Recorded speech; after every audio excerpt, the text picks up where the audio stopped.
Ela é arquiteta de formação, mas foi por meio da luta sindical que a política entrou de vez na vida dessa paraense. Ana Júlia Careca já foi vereadora, deputada federal, vice-prefeita, senadora, perdeu uma eleição para a Prefeitura de Belém, mas ganhou um mandato de 4 anos para governar o estado do Pará. E ela quer ser reeleita em 2010. É com a candidata da coligação Acelera Pará, Ana Júlia Careca, que eu converso agora, lembrando que a entrevista terá 20 minutos de duração, e essa entrevista, a ordem das entrevistas foi definida por sorteio. Vamos começar agora essa contagem. Boa tarde, candidata, obrigada pela sua presença aqui. Boa tarde, Úrsula, obrigada a SBT por essa oportunidade, e boa tarde a todos aqueles que nos assistem, né, de todo o Pará. Candidata, vamos começar com uma pergunta que é um assunto extremamente polêmico, que gerou muita discussão no meio político esse ano. A senhora é contra ou a favor da divisão territorial do estado do Pará? Você sabe, Úrsula, que a divisão do estado do Pará não é uma definição que dependa do Poder Executivo, de governador. Primeiro, os deputados federais e senadores é que têm que votar se eles vão permitir haver um plebiscito. E se houver um plebiscito, essa decisão caberá democraticamente a toda a população do estado do Pará. Eu sei que o voto é secreto, mas o que cabe a mim? A minha posição é que é uma decisão democrática e popular do povo. Agora, o que cabe a mim como governante? O que eu tenho feito no estado do Pará? Eu tenho governado para todos os municípios, porque antigamente se governava de costas para ele, e isso fez com que muitos desses municípios, a população se sentisse abandonada. Esse é o primeiro sentimento para que as pessoas queiram se separar, o sentimento de abandono. Então, hoje, Úrsula, tem políticas públicas nos 143 municípios do estado do Pará, por exemplo. Antigamente, o prefeito tinha que se humilhar diante do governante, ele tinha que prometer que ia ficar na coligação do governante, na base de apoio dele, para receber algum recurso para a saúde. Hoje não é assim. Então a senhora acha que não é a solução para melhorar o Estado essa divisão? A senhora acha que política pública é o que resolve? Eu acho que o que é importante é que os 7,5 milhões de paraenses se sintam bem no Pará. É isso que nós temos procurado fazer. Eu estou levando política pública para todas as regiões.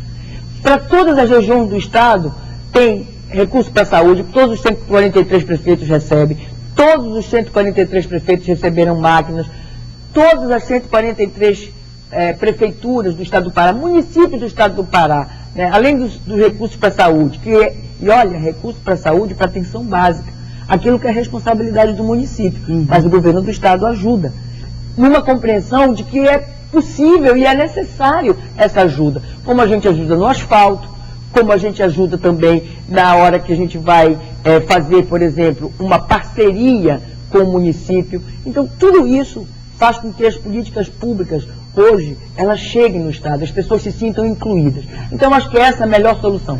Certo, política pública para os 143 municípios, para nós mantermos o Estado do Pará como ele é. Um Estado rico, mas que o povo não tinha acesso a essa riqueza.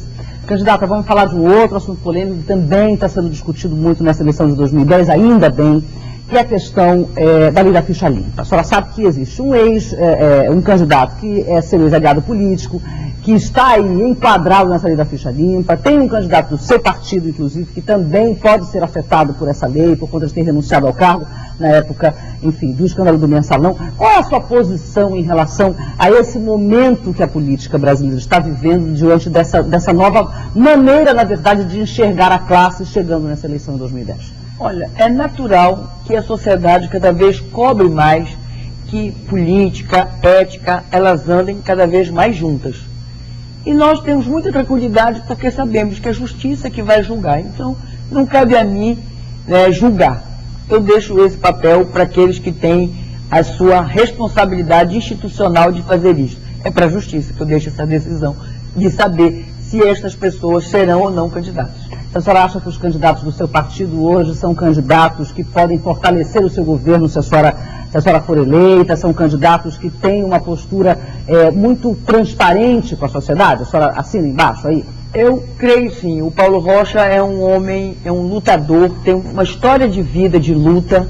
Ninguém tem dúvida da sua história de luta. E eu não tenho dúvida de que o Paulo Rocha vai contribuir, não só com o governo da Dilma, mas também com o estado do Pará. Bom, eu evitei de citar nomes aqui, até porque a gente não pode muito fazer referência a candidatos, mas de qualquer maneira a gente está falando de forma genérica a esses candidatos aí que a lei da ficha limpa está atingindo. Candidata, vamos falar sobre essa questão da ética, da moralidade. A senhora sabe que nesses primeiros 4 anos de mandato, o seu governo foi marcado por algumas denúncias de irregularidades em processos licitatórios. Começou com a questão dos kits escolares, passamos aí também por essa questão do aluguel dessas 400 viaturas para serem usadas pela Polícia Militar. Então, assim, como é que a senhora vai garantir para esse eleitorado que vai haver transparência, que não vai haver problema em licitação, que não vai haver denúncia de irregularidade se a senhora for candidata lá na frente? Aliás, perdão, eleita. Úrsula, eu quero falar para você e para todos aqueles que nos escutam que se tem um órgão que nós fortalecemos foi a Auditoria Geral do Estado. Mas foi a partir dos próprios relatórios da Auditoria Geral do Estado que saíram muitas denúncias de irregularidades em contratações. Vamos concluir.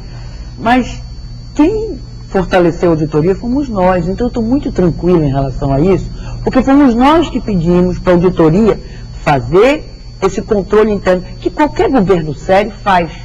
A questão é, houve uma compreensão, não é verdade que não houve licitação, por exemplo, em relação aos kits escolares. A Secretaria de Educação utilizou um processo licitatório do governo e fez a compra. Eu não tenho nenhuma preocupação em relação a isso, em relação ao superfaturamento. Eu estou muito tranquila, eu tenho certeza que a Justiça vai verificar isso. Segundo, em relação aos carros que você citou aí da polícia. Úrsula, uma administração, ela se moderniza, ela avança, e nós percebemos que para esse tipo de carro, de viatura, que é uma viatura para fazer segurança preventiva, essa forma de você locar os carros é uma forma eficiente, mais barata, mais rápida. Se o carro quebra, eu tenho o carro no dia seguinte. Eu não preciso pagar IPVA, eu não preciso pagar o conserto. E com 1 ano de uso, eles trocam toda a frota por carros 0 quilômetro. É mais barato e é mais eficiente. E tem mais. Foi feito sim por um processo de licitação. Nós aderimos a uma ata de adesão de uma licitação que foi feita por consulta de preços pelo governo do estado de Goiás. Então, a empresa que venceu foi numa licitação que o governo do estado de Goiás fez. E por que nós fizemos? Não foi só o Pará e mais 2 estados brasileiros fizeram. Hoje nós já temos 14 estados brasileiros que adotam essa prática. Por quê? Porque viram que é mais eficiente. Porque nós precisamos ter eficiência e menor custo para o serviço público. E é isso que nós procuramos. Se formaram quase 1.400 policiais em junho. Eu precisava colocar esses policiais nas ruas. Úrsula, quando eu assumi a segurança pública, era um desastre. Não tinha viatura, não tinha policiais, porque se passou 10 anos sem fazer concurso, não tinha equipamento. Era um colete à prova de balas para 4 policiais. Eles tinham que tirar no palitinho para ver quem era que ia assumir, quem era que ia vestir o colete à prova de balas. Hoje tem carro, hoje tem policial, hoje tem equipamento, hoje tem armamento, hoje tem munição. Eles não precisam mais usar os fuzis dos bandidos, como eles usavam. Então, hoje a segurança pública combate, sim. A população percebe na rua mais polícia, mais viatura. Percebe mais. E essas viaturas, elas vão se manter, ao contrário. Como eu disse, com 1 ano, elas serão todas trocadas. Agora, candidata, mais polícia, mais viaturas, mais policiais, mais gente contratada e mais homicídios. E mais violência. Não, não tem como a gente lutar contra a estatística. Até 2009, a Secretaria de Segurança Pública, até o final de 2009, divulgava de forma sistemática os dados, por exemplo, das estatísticas de roubos, de assaltos, de homicídios, de latrocínio. Parou de divulgar. Parou completamente de divulgar o ranking dos municípios mais violentos, dos bairros mais violentos. A última estatística que nós tivemos no final de 2009 é que havia uma média de 4 homicídios na região metropolitana por dia em Belém. E a gente não está vendo a cidade assim. Eu entendo quantitativamente esse investimento que o Estado está fazendo, mas não consigo ver, acho que a população também não consegue ver, a eficiência efetiva dessa segurança. Tem eficiência, eu vou te mostrar como é que tem essa eficiência, eu vou te colocar lá. Primeiro, os dados que são registrados no nosso governo passaram a ser registrados de forma séria, passaram a ser registrados de forma correta. Eu não posso responder pelos dados anteriores. Segundo, eu quero te dizer que nós utilizamos uma premissa que tem sido, na verdade, utilizada no Brasil, em parceria com o governo Lula, que é o Segurança Cidadã. Nós, onde temos os núcleos de polícia comunitária, os índices, por exemplo, de mortalidade, de homicídios, baixaram 50%, por exemplo, na terra firme. Você sabia disso? Isso são dados do Ministério da Justiça. É claro que eles fizeram uma análise dos locais onde existem esses núcleos de polícia comunitária, mas isso mostra para nós que é esse o caminho. Ou seja, onde esses núcleos existem, o índice de violência caiu. O índice de assalto, de modo geral, ele caiu também, é claro. Agora, os índices também de mortalidade, os índices de homicídios, eles caíram nesses locais. Por isso que nós pretendemos, nos próximos 4 anos, instalar 111 núcleos de polícia comunitária em todas as regiões do estado do Pará. E os policiais estão prontos para isso? Eles são capacitados para isso. Além da capacitação que o policial recebe, porque veja bem, Wilson, por que tem mais policial agora? Porque entre fazer o concurso, treinar esse policial e colocá-lo na rua, eu levo pelo menos 1 ano e 2 meses a 1 ano e meio. Porque é concurso público, capacitação, e eles, além de tudo, o pessoal que trabalha nos núcleos de polícia comunitária, eles são capacitados de uma forma especial para ter um diálogo com a sociedade. A própria lideranças comunitárias também são treinadas. Elas recebem esse treinamento. Então você cria uma situação de prevenção à violência. Isso está funcionando. Então nós estamos, é essa a nossa proposta. Nós já estamos fazendo no estado do Pará, Usa. Isso já é realidade em alguns bairros de Belém.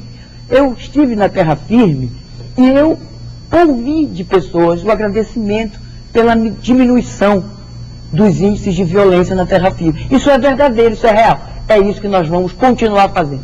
Vamos fazer uma pequena pausa, já fizemos 11 minutos de entrevista, no próximo bloco mais 9, já voltamos conversando com a candidata da coligação Acelera Pará, essa entrevista especial do Etc. E tal, candidata ao governo do estado de São Paulo.